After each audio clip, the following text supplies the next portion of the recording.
Olá, muito boa noite para você, telespectador da Rede Vida. Nós continuamos aqui em Brasília, o ano está terminando, mas a gente continua aqui e com muito trabalho.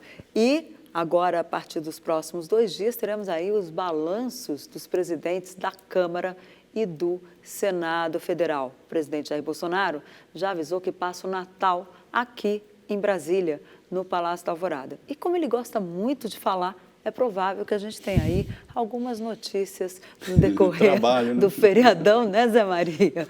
Mas nós continuamos aqui com o doutor Bruno Luque, da Confederação Nacional de Agricultura e Pecuária do Brasil. Doutor Bruno, nesses dias, embora o país esteja aí desacelerando para passar o Natal em família, mais recolhido, nós tivemos aí essa preocupação da ministra Tereza Cristina com o preço do trigo, que pode afetar o preço do pão.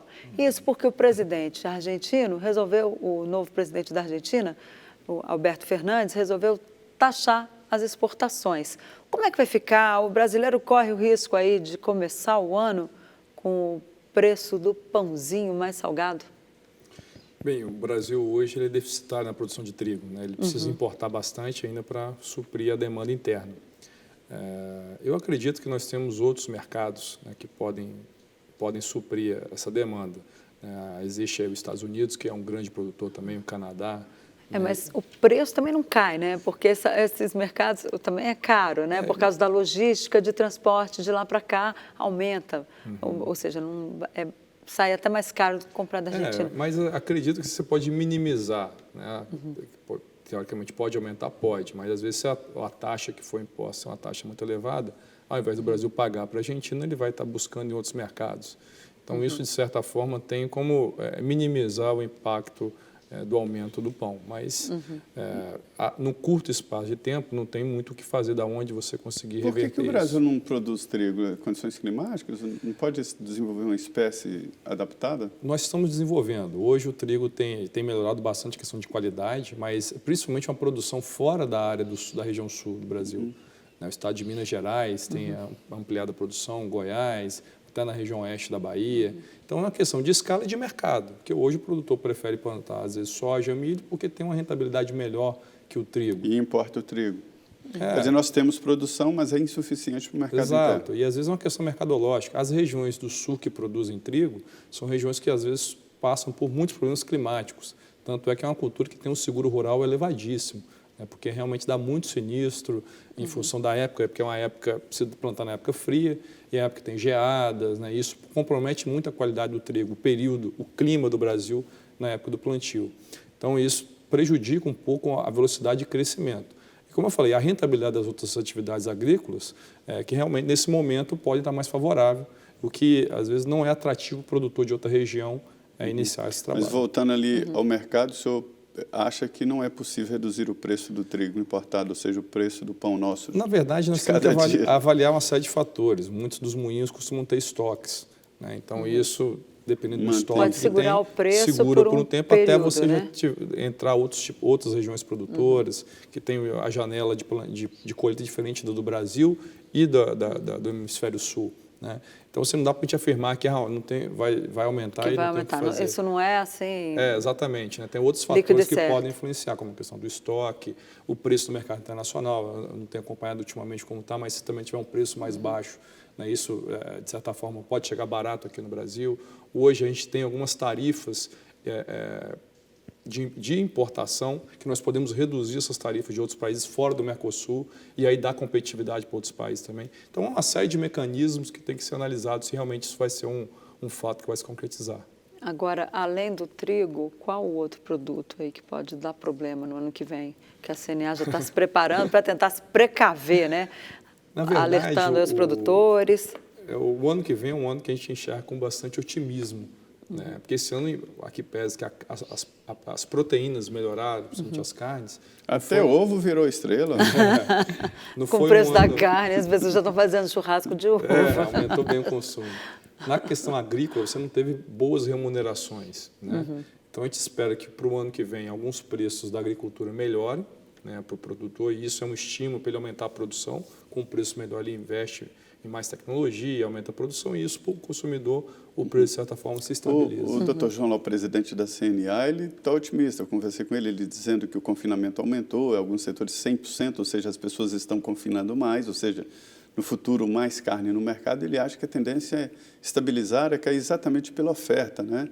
Há uma produção maior e o preço atual está salvando alguns que estavam ali perto de quebrar, né?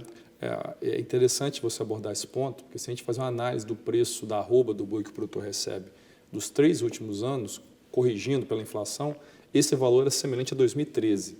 Então, para ver como é que estava defasado. Então, o produtor esse ano, principalmente o que poderia confinar mais, ele não confinou porque não tinha atratividade de preço e o milho estava muito caro, né? Então, você faltou esse animal em novembro.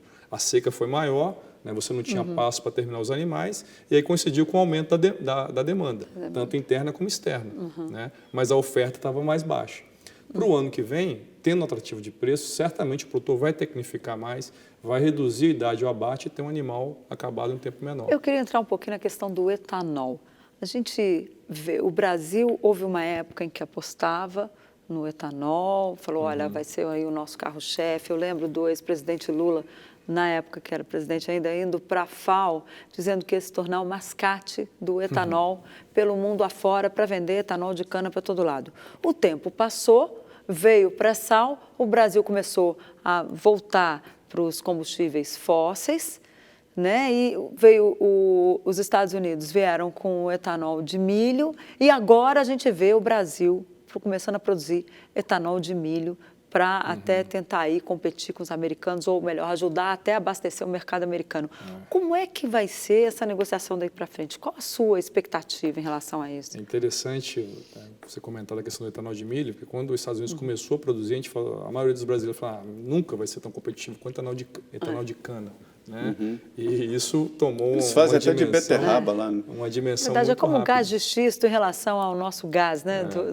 Mas a questão do etanol petróleo. foi mais uma política do governo anterior em relação aos combustíveis que prejudicou muito as usinas. Né? A questão do tabelamento do preço da gasolina, isso, de certa forma, você tabelava a gasolina, mas o álcool tem as variações de mercado que perderam competitividade.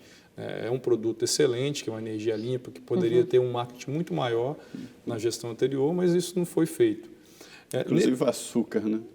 E o açúcar nós temos problemas ainda com os produtores da Índia, que tem uma série de subsídios locais que dificultam também essa produção. É um setor muito subsidiado em todos os assim, países. As usinas de etanol e milho, elas tiveram momentos difíceis, muita recuperação judicial nos últimos 10 anos, e isso prejudicou um pouco essa questão, essa agressividade no mercado externo, né, e o próprio desenvolvimento de novas tecnologias. Mas isso já tem melhorado, nos últimos anos houve uma sinalização positiva. Para o próximo ano, há um mercado, inclusive da China, começar a utilizar etanol. Então, se isso acontecer... Etanol de cana ou etanol. de milho? Etanol, sem... O preço vai ser um preço de mercado, né?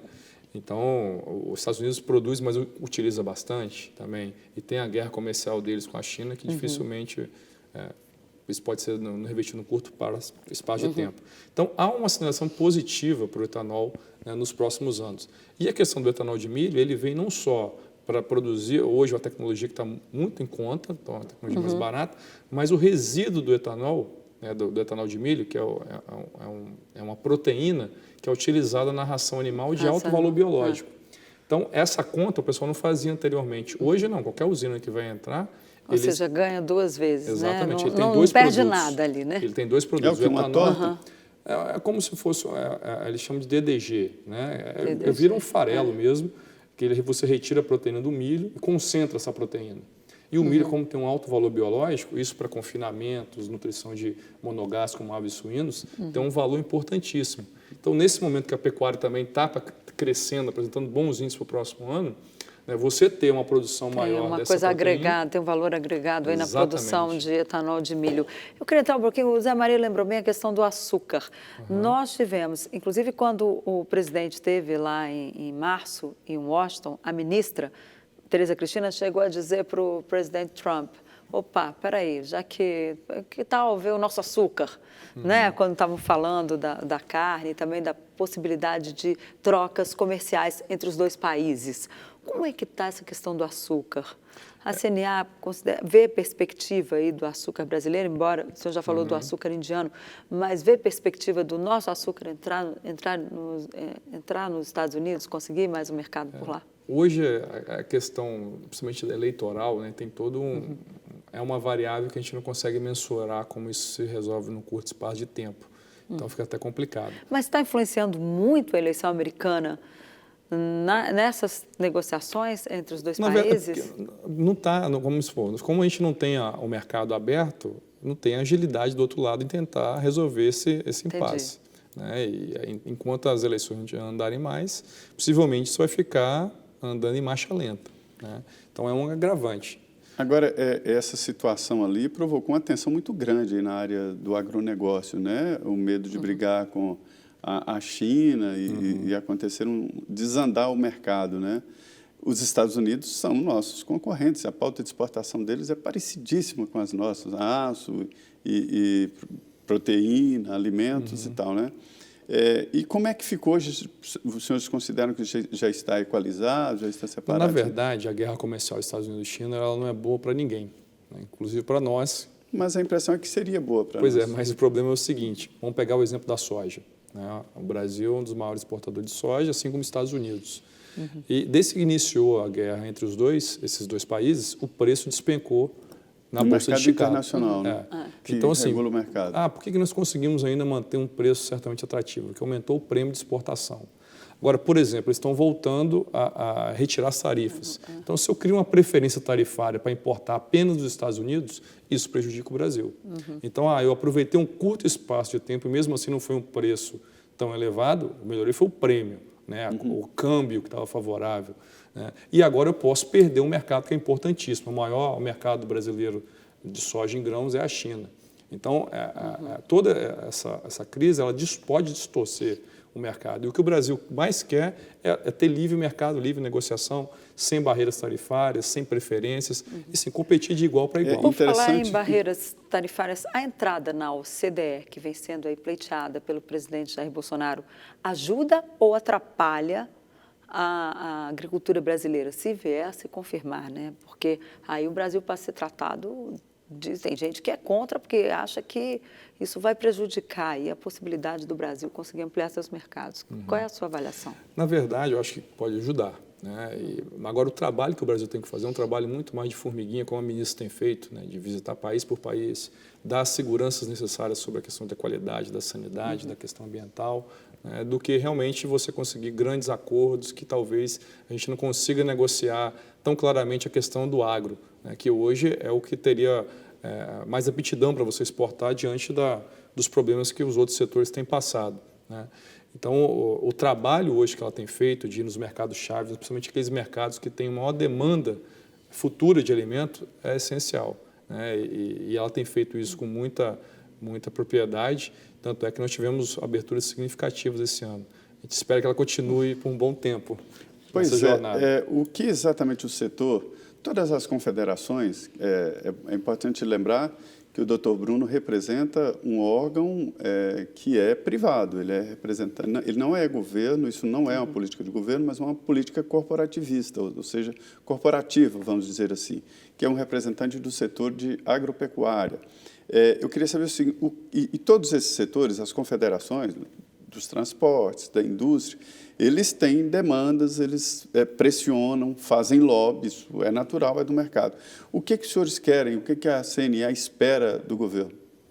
Bem, a gente costuma dizer que tem duas agendas. Uma agenda do futuro, onde eu vou trabalhar pautas que realmente vão gerar mais competitividade do setor, por exemplo, na questão tecnológica, ter conectividade no campo, para o produtor usar isso, né, para ensino à distância, para tecnologia de máquinas, para vender seus produtos com cartão de crédito na porta da porteira. Né? São novas fontes de financiamento para o setor que não passam pelo privado, não passam pelo público e sim pelo privado. Hoje o forte mesmo é o Hoje, público. 33% é público, né? São através do recursos Banco do Brasil equalizados do crédito oficial. E a gente sabe que isso tende a reduzir. né? Então, uma política agrícola mais moderna, como foi feito na MP 897 desse ano, que já é o pontapé inicial para isso. E um terceiro item, né, que a gente costuma dizer, que é a questão... Desculpa, essa medida provisória, ela cria uma fonte alternativa de crédito, né? Ela melhora o ambiente de negócio para você poder atrair investidores privados para o agronegócio, através dos títulos, né, você tem uma CPR que pode ser emitida em moeda estrangeira. Então, tudo isso melhora o ambiente de negócio para que o produtor capte recurso externo ou interno, mas privado, né? Perfeito. O senhor ia falar de mais Então, tecnologia, a questão de crédito e a questão de comercialização. E aí pegando o pequeno produtor, principalmente. Hoje, o pequeno, bem ou mal, ainda tem que passar por atravessadores e isso prejudica muito. Então, a gente entende... Eles representam também os pequenos? Sim, todo produtor rural, né, ele é representado pela CNA. Aquele produtor rural que tem pelo menos um empregado ou acima de 2 módulos fiscais, que seriam propriedade, dependendo da região. E então, proteção especial para ele e de mercado para ele? Não é proteção, é torná-lo competitivo. Como eu posso torná-lo competitivo? Hoje, um pequeno produtor de queijo, por exemplo, ele tem dificuldade de comercializar seu produto para fora do estado. Então, a CNA tem discutido com o Ministério da Agricultura, né, como tornar uma legislação que seja confiável para quem for consumir o produto, mas que o produtor possa vender esse produto onde ele quiser. Recentemente houve uma modificação, melhorou bem. Exatamente, né? No selo arte. Então, só que a gente precisa ainda melhorar ainda mais. Para quê? Para que esse produtor que tem um produto que tem um alto valor agregado, um queijo artesanal, né, um doce, né, qualquer tipo de produto que ele mesmo produza, ele consiga ter um diferencial no mercado. Não um produto que ele comercializa com preço de commodity, por exemplo. Então, esses seriam os 3 pontos da agenda do futuro. E a agenda do passado é a questão de infraestrutura e logística, a questão do custo Brasil na parte tributária, nas questões fundiárias que estão sendo discutidas agora. São temas que já deveriam ser superados, mas que ainda, né, pela morosidade, pela burocracia, ainda não tiveram uma solução. A agricultura brasileira não é subsidiada? Nós temos subsídio na questão do crédito. Só comparado, fazendo uma análise de mundo, o Brasil hoje está dos países que recebem o menor nível de subsídio na sua agricultura. Se eu não me engano, dados da OCDE diz que é em torno de 4 a 5. A gente só está acima da Nova Zelândia, que é 2 ou 3, ou da Austrália. E da Argentina, porque lá eles tiram do produtor, né?